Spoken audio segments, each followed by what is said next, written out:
Welcome to the Starfleet Leadership Academy, a Star Trek podcast told through the lens of leadership development. And now, here's your host, Jeff Akin.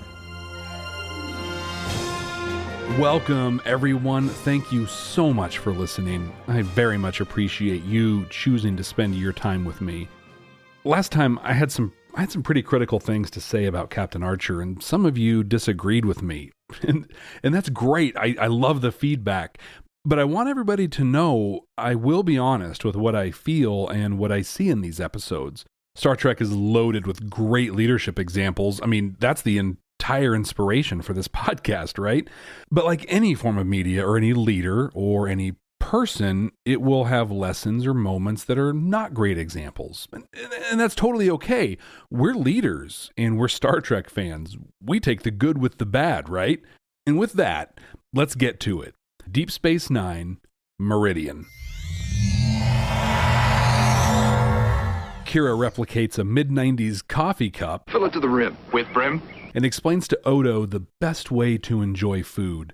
Real fun back and forth where Odo talks about trying to eat. It was very unsatisfying, not to mention messy. Tehran walks up to the two of them and, hey, it's Jeffrey Combs in his very first Star Trek appearance ever. This episode is historical for this alone, if nothing else. He is he's uncomfortably into Kira, which leads to her putting Odo in the very awkward position of being her lover. My lover. You know, that thing where you're hanging out with your unrequited love that you've never confessed to, and then they tell someone just how in love you are to stave off a creeper. Yeah. That whole thing. Well, Odo plays the part well and Tehran is rebuffed, but he makes a point of making sure they know just how rich he is. Money isn't everything. Oh no. But it can buy everything. The Defiant's in the Gamma Quadrant for the first time since the beginning of the third season. That was 7 episodes ago. Dax picks up a gravimetric distortion and they head in to check it out. And whoa, an entire planet just materializes out of nowhere. There's a settlement. They've got 30 life forms there and they hail the Defiant. A person named Recall explains that their planet is called Meridian and that it came out of another dimension. She invites them to come down for a meal to discuss more. Recall introduces the crew to the other people in the settlement. One man is very interested in Dax. Your markings. How far down do they go? But Sisko gets right to business. Recall explains the planet shifts between 2 dimensions, and they really don't know a lot about why it happens. When they're in the other dimension, they all exist as pure energy. Pure energy. And they don't age while they're there as a result. The man that was talking with Dax, Dural, has been trying to learn why they shift back and forth. To put a point on it, he says their time in normal space is limited, so We always look forward to this existence and its many pleasures. he goes on to say they're in the energy dimension for 60 years at a time. Dax is really responding to Dural as he keeps flirting with her. Up in Quark's bar, Tehran is complaining to Quark about how bored he is with the holosuites. Boring! And if you've ever wondered, they make it pretty crystal clear what actually goes on in those holosuites. Tehran asks for a custom program, making it clear, once again, that price is not a consideration. So what kind of custom program does he want, you ask? Well, he wants Major Kira. Yeah. So, of course, Quark, a person that deeply values his friendship with Kira and has worked really hard to earn her respect, immediately rejects the offer and he kicks Tehran out of his bar. Wait, no. Actually, he just accepts the deal and he guarantees the program's quality. The things I do for money. Dural and Dax are talking about Meridian and how it came to be. She finds it really remarkable there are only 30 people. He says they are all descendants of an expedition that was stranded there millennia ago. And judging by their alien makeup, I have to wonder if one of the original explorers was Bam Bam Bigelow.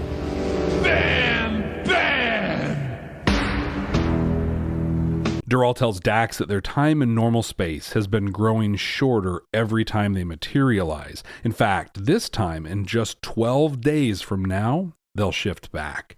This shorter time frame has affected their ability to reproduce, and their numbers have been dwindling for quite some time. At some point, the shifts between the two dimensions will be too short. They'll cause such a strain that the planet and all of the inhabitants will just cease to exist. You know, for a society that doesn't really know why things are happening to them, they sure have a really solid handle on what has been happening and what will happen in the future. Sisko and Recall agree to partner in trying to figure out why the dimensional shifts occur.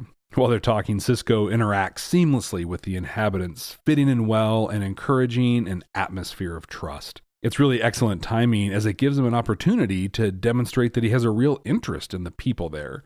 He joins Dax and Dural as they head back up to the Defiant to analyze some scans. A theme that I'm going to explore through this episode is that of creating a welcoming and inclusive environment. We saw this with Recall from the moment that she reached out to the Defiant. Sisko, he's doing the same thing. What we will see through this episode is how that welcoming environment, both on Meridian and aboard the Defiant, and starting from a place of trust, leads to a productive and enjoyable partnership. Recall opens the relationship by acknowledging the elephant in the room, the fact they just completely appeared out of nowhere, and she follows that up with an invite to share a meal. Sisko, eager to learn about what they just witnessed and likely really eager to engage with a new culture, quickly accepts. They both assume positive intent from the other and fully engage with each other under that assumption. As the episode continues, we will see them confirm that assumption. They'll leverage their relationship that's built on trust. They will maintain that welcoming environment, and that'll lead to them taking some pretty extreme risks to try and learn that which has evaded them for millennia. So how does this compare to your style? Would people describe your workplace as welcoming? When you work with staff, colleagues, or customers, do you assume positive intent and start from a place of trust? If you answered yes to all of these, hey, good for you. Hooray, yeah. Yeah, but if you're like most of us, you likely have some work to do in these areas. When I say a welcoming environment, I don't just mean like when people visit, they feel welcome. I mean every person, every day, every interaction feels welcome. They feel like they belong there, that they have value, really, that they are wanted there. I mean, can you think of a time you didn't feel like you were even wanted at work? That you were a little more than, I don't know, like a number that could just be replaced? I know I have. And it's terrible. I remember it really well. I'd call in sick to work just to avoid being there. The more that I felt I wasn't really wanted, the less I wanted to be there. You can imagine what my work performance looked like. And this wasn't just a me thing. They didn't just not want Jeff Akin there. It was everyone. We were all replaceable. Most of the others just kept their heads down, did just enough not to get fired and not to be noticed. Some even went a step further and actively sabotaged projects. Hence the word sabotage. Eventually, I gathered the courage to finally leave that job, and it was one of the best choices I ever made for myself. But what if I hadn't had to make that choice? What if my leadership worked to be sure that we all felt wanted? God, I loved the work that we did. I might even still be there. But despite where I may have landed, had people felt wanted there, welcome there, they would have given more of themselves. Our work products would have been better. People certainly wouldn't have been actively sabotaging work. Well, in this episode, so far, we have quickly seen just how easy it can be to make somebody feel welcome. Now we'll start to see some of the payoff from that. On Deep Space Nine, Kira comes into Quark's bar, where he informs her that she's his 1 millionth customer. It's my pleasure to announce that my 1 millionth customer just walked through the door, and here she is, ladies and gentlemen, Major Kira Nerys. He gifts her some champagne, free spins at the Dabo wheel, and an hour in a holosuite. There's a fun, genuine moment where she is really excited and shares that she's never actually won anything. I never won anything before. Kira's excited about the hour in the holosuite. You see, it's Ensign Quintana's birthday, and she plans on gifting them the hour. See, she absolutely deplores and hates holosuites. Well, Quark's plan to get a holo image of Kira is thwarted. But how cool is Kira, though? First, she's genuinely excited to have won something. It's easy to forget the absolute horror show her childhood was. Growing up in the Bajoran resistance didn't have trophies or participation ribbons. You either survived or didn't, or worse. And then, in the mark of a really strong leader, she immediately thinks of her team and how to recognize them. She knows Ensign Quintana would appreciate a free hour in there, and she immediately passes the gift on to them. It's a selfless act. She expects nothing in return. All she sees is an opportunity to make a team member's day better. Dax and Sisko have some minor breakthroughs in the Meridian mystery. Dural, though, while he's interested, is a lot more interested in Jadzia. They head back to the planet, they run around and explore the forests. We learn that Dural's wife died some time ago, and there's pressure on him to choose a new mate. Well, they enjoy the time together as we quietly fade to commercial. Okay, we're back to the show, and they're back to business, continuing to work the sensor data and the information coming in from the Defiant. After some time, Dax figures out why the shifts are occurring. She goes back to the Defiant. She wants to run her hypothesis by O'Brien and Sisko. Oh, more on the station with Quark and Kira. But Kira is absolutely awesome here. She lets Quark know she's not going to put up with this garbage. If I ever catch you pointing a holo imager at me again, you will end up eating it. Quark doesn't give up, and he finds a way to access Kira's personnel file and is able to create a holo image of her. But his hacking attempts are detected by Odo, so he and Kira cook up a plan to get some revenge against Quark. Jadzia confirms they can equalize the time spent between each dimension, essentially spending 30 years in each instead of 60 in one in just a few days in normal space. But the catch, it's going to take quite a while to develop the fix, so Meridian's going to have to phase back into the other dimension at least one more time. Facing a 60-year clock, Dural and Jadzia aren't going to be able to have that long-term relationship they've kind of been talking about. So Dural, he works with Recall and says he's going to stay with the crew here in normal space. He's going to head back to DS9. Bashir and Dax have a really cool and fun bonding moment over this with him, Bashir teasing her about playing Tongo. They both head back to the planet, and Dax and Dural have their first heart-to-heart conversation. Dural really cares a lot for his people, and he's torn between staying with them and being able to have a relationship with Jadzia. Dax offers to fade into the other dimension with him, to leave the crew and stay with Dural. He's really humbled by the offer, and after a little conversation, they agree and they start to work to make it happen. Sisko comes into Dax's cabin to see her off. I bet this is the first time anyone has requested a 60-year leave. He shines here as both a leader and as a friend. He makes sure that this is what she really, truly wants. He's been friends with both Curzon and Jadzia. He only wants what's going to make Dax truly happy. It's not at all about him. It's not about his needs, neither personally nor professionally. It's about what his dear friend, his colleague, and his subordinate wants. I mean, he could be selfish, right? He could easily deny the leave request. He could keep her on the crew, but he doesn't. He knows that there's more at stake here for her than any need he might have. Sisko models one of my absolute favorite mantras in leadership. It's not about me. It's all about you. It's not me, it's you! Mercifully, the Tehran Quark-Kira story comes to an end. Quark gives Tehran the program, and he overly eagerly enters in. He sees Kira's body lying on a bed, but with Quark's head. Got you, Tehran. Kira successfully shut down the scheme, and he is all kinds of mad. Okay, that is finally over. On the Defiant, Dax says her goodbyes to Bashir, O'Brien, and Sisko. I would think, knowing that she's going to be gone for 60 years, she might have reached out, I don't know, to her best friend Kira, maybe some other people on the station, but I guess these three will do. Recall continues to just be totally awesome as she welcomes Jadzia to the settlement. Jadzia, I just wanted you to know how happy we are you've decided to join us.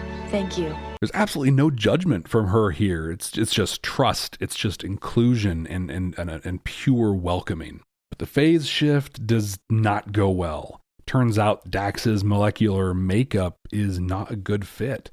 Her presence is risking the planet, all of the inhabitants, and her. Bashir and Sisko make the call to beam her out, and as soon as they do, Meridian safely phases away. But Dax and Dural have been separated. Sisko checks in with Dax, and she says, I just need some time. And he gives it to her. Wow, this is incredible. So good. When people experience loss, we never know what to say or what to do. In fact, we often end up saying the wrong things, all with the best of intentions. I'm so sorry for your loss. When my loved one died, it made me feel, blah, blah, blah, stuff like that, right?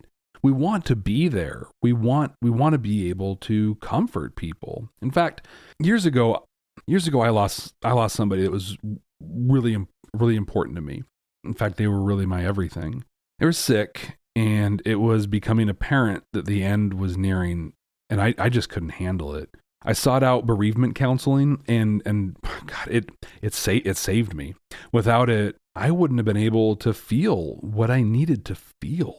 But I was terrified of returning to work and hearing all the platitudes from everybody. Just the thought of it made me want to crawl into the world's deepest hole and just stay there forever.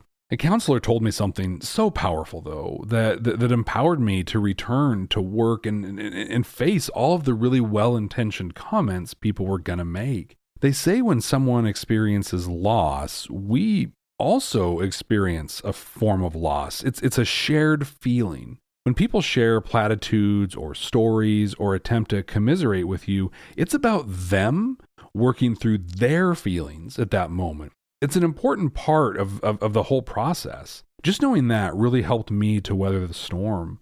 I knew that I was helping others, and that helped me. And if you didn't get anything else out of that, please just hear this. Mental health is a very real and important thing. Like, seek out professional medical help. It's a good and important thing to do. Okay, so that helps me kind of set the context for this master move by Sisko. Jadzia says just that she needs some time. He nods and he leaves. Brilliant. He again doesn't make it at all about him. She needs time. He gives it to her. Period. No expectations. No, you're entitled to a 30-minute break and then I need you back at your station. He gives her what she needs without question. This offer of trust is immeasurable in its impact. Knowing that her friend and her boss has her back through this will help her in feeling what she so desperately needs to feel. And when she does return to work, she'll do so with a passion because she knows that she belongs and that she matters. So last time I said this was an emotional one and that I was looking forward to it. So yeah, it was kind of emotional. Maybe not one really to necessarily look forward to, though. I'll chalk this up to a case of the memory being a little more fond than the actual episode. It bears just a quick comment, but the Tehran Quark Kira storyline, it just shouldn't have happened. Or if it did, it should have happened very differently. If either Quark just shut Tehran down or Kira had Quark kicked off the station, yeah, I could get behind this. Instead, it just shows that Quark is an evil, filthy, horrible person that will do anything for money. More money, more money, more money. The gimmick at the end with Quark's head on Kira's body, yeah, that's a Deep Space Nine moment. But I would gladly give that up if it meant never seeing this awful story play out. I'm super glad it introduced us to Jeffrey Combs, though. I mean, he is amazing, and he did with this role exactly what was intended. Still, when I think of him, I'm going to choose to think of, I don't know, Brunt, Wayoon, Shran, Krem, Pank, one of the many other incredible characters he plays. Yeah, I'm going to go ahead and let myself forget about Tehran again. The story with the planet phasing between dimensions, really interesting concept. And I mean, that is a very perfect Star Trek worthy story right there. It's the whole Dural-Dax relationship. I have a really hard time with it. No, look, it might just be me, but Dax has lived for 8 lifetimes at this point. Let me do the quick math right here. Carry the 1 square root. Yeah, that's about 350 some odd years. Yeah, I find it pretty hard to believe that after just a few days of science work and some awkward mid-90s TV flirting, she'd be willing to throw away all that Jadzia had worked for just for this guy. Now, maybe the long lifespan and the multiple lives make 60 years seem pretty insignificant, but she's willing to give up, Sisko. She's willing to give up her life with Sisko, most of Sisko's life, for Dural. I don't buy it. This wasn't a bad episode necessarily, but it's not necessarily one I'm going to eagerly look forward to watching again. Command codes verified. Not a lot of time dedicated to leadership in this episode. Kira has a real shining moment that we discussed earlier. It actually reminds me of an activity we did back in my high school global issues class my senior year. Forget a lot of the details, but we were talking, I think it was about the impacts of urbanization in Africa. The exercise had us all as members of a small agricultural African tribe. The teacher appointed me as the leader of this tribe. In retrospect, I think it's because she must have hated me. You see, each turn I was given a bag of food and had a series of choices to make. She would dictate some actions, and I'd have to make decisions about the rest. So turn number 1, it's all good, right?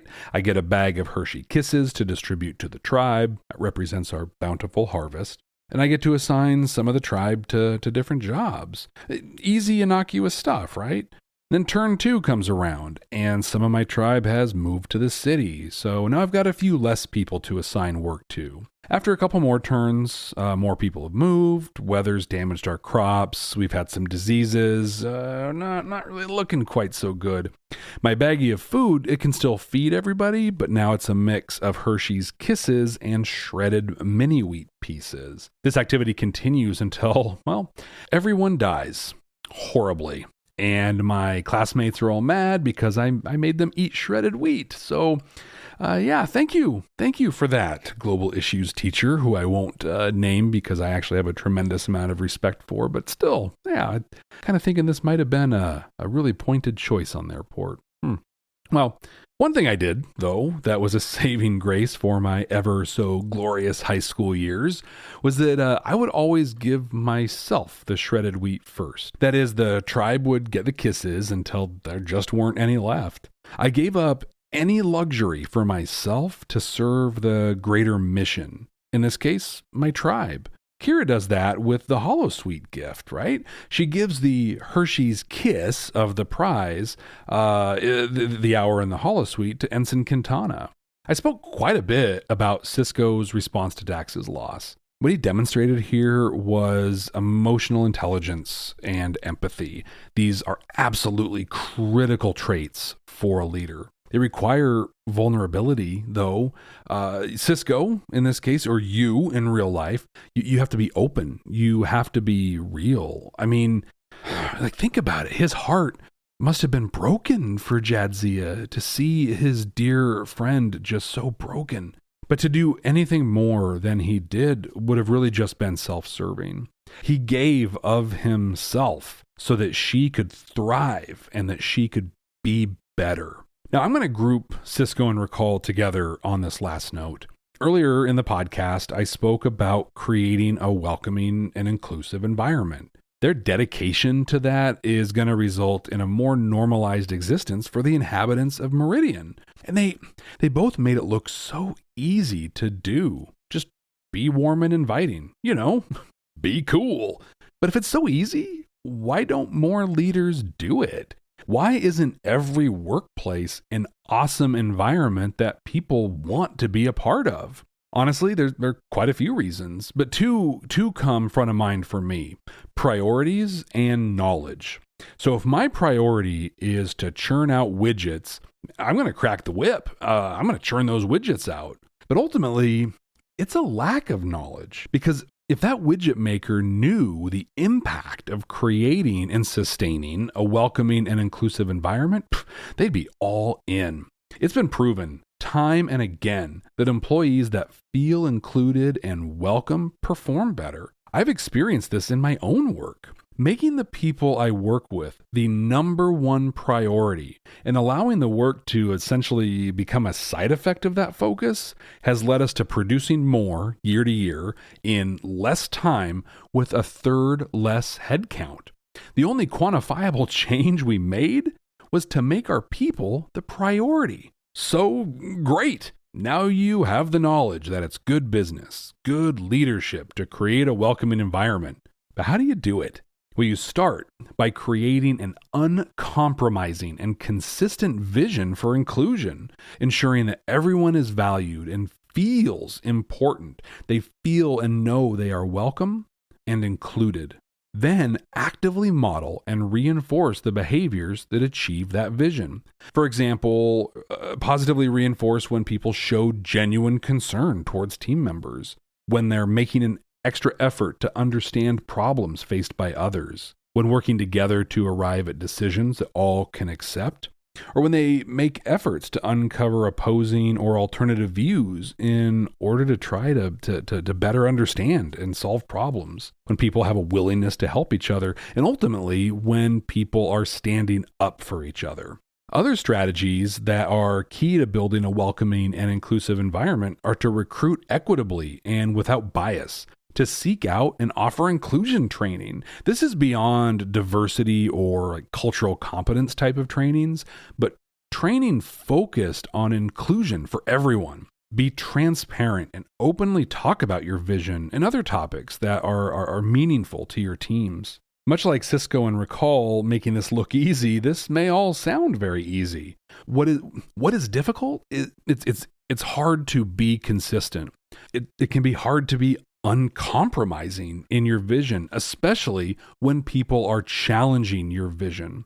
When people model behaviors like withholding information or being condescending, or worse yet, verbally or even physically dominating others, you must respond. You cannot let that go. These behaviors will undermine all the positive work in reinforcing the desired behaviors. Bottom line, be consistent. Sisko again shows us that he is a leader worth following. And hey, so is Kira. Both have demonstrated their commitment to the people they work with and have actively worked to lift them up, empower them, and allow them to be better. Okay, so who loved this episode and hates me now? Tell me why. I want to know. Was there something in here, like something you heard that was an aha for you? Please share it with me. Is there something I missed? Did I get it all wrong? Look, I'm on all the social media. It's at Jeff T. Akin. Jeff T as in toy maker, Akin. And if you've enjoyed the Starfleet Leadership Academy, please share it with a friend or someone you think could benefit from it. Okay, so what are we gonna watch next time? Working.